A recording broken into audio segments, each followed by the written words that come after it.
Encounter specialist दया नायक यांना police सेवेतून निलंबित करण्यात आले। शिस्तभंगाची कारवाई म्हणून त्यांना निलंबित केले गेले। दया नायक यांची वर्षभरापूर्वी नागपुरात बदली करण्यात आली होती, पण त्यांना ती बदली नको होती, त्यामुळे त्यांनी नागपूर इथली बदली स्वीकारली नाही। परिणामी त्यांना आज निलंबित करण्यात आले। बेहिशेबी मालमत्ता बाळगल्याप्रकरणी दया नायक 6.5 वर्ष निलंबित होते। आता पुन्हा दया नायक यांचं निलंबन झाल्यानं या एन्काउंटर स्पेशलिस्ट अधिकाऱ्याचं भविष्यात काय होणार याकडे सगळ्यांचंच लक्ष लागून आहे।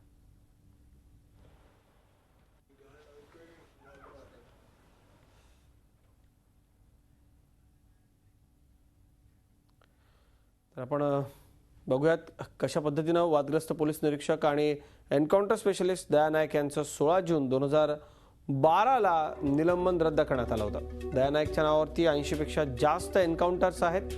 2006 साली न्यायालयानं भ्रष्टाचाराच्या आरोपांनंतर अटकपूर्व जामीन फेटाळून लावल्यावर महाराष्ट्र लाचलुचपत प्रतिबंधक विभागानं त्यांना अटक केली होती। तसंच ऑक्टोबर 2009 साली पोलीस महासंचालक SS विर्क यांनी नायक यांना पोलीस सेवेत रुजू करून घ्यायला नकार दर्शवला होता।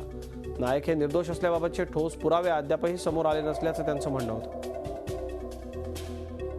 त्यानंतर त्यांचं प्रकरण पुन्हा ACBकडे पाठवण्यात आलं। नायक विरोधात कुठल्याही प्रकारचा खटला उभा राहत नसल्यामुळे त्यांना पुन्हा सेवेत रुजू होण्यास हरकत नसल्यानं मुंबई पोलीस आयुक्त अरूप पटनायक यांनी नायक यांची हत्यारी विभागात नियुक्ती केली होती। दया नायकवर भ्रष्टाचाराचे आरोप होते। दया नायक यांनी कर्नाटकमधल्या आपल्या गावी आईच्या स्मृतिप्रित्यर्थ 1 कोटी खर्च करून शाळा बांधल्याचा आरोप होता। शाळेचं उद्घाटन करायला बॉलिवूड सुपरस्टार अमिताभ बच्चन यांना त्यांनी बोलावलं होतं।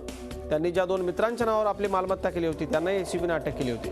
चारकोप सारख्या परिसरामध्ये पॉश परिसरात त्यांचे फ्लॅट होते। तसंच नायक आणि कोमल हे कर्जपुरवठा करणारी कंपनी चालवत असल्याचा आरोपही ACBने केला होता। झी 24 तास रहा एक पाऊल पुढे।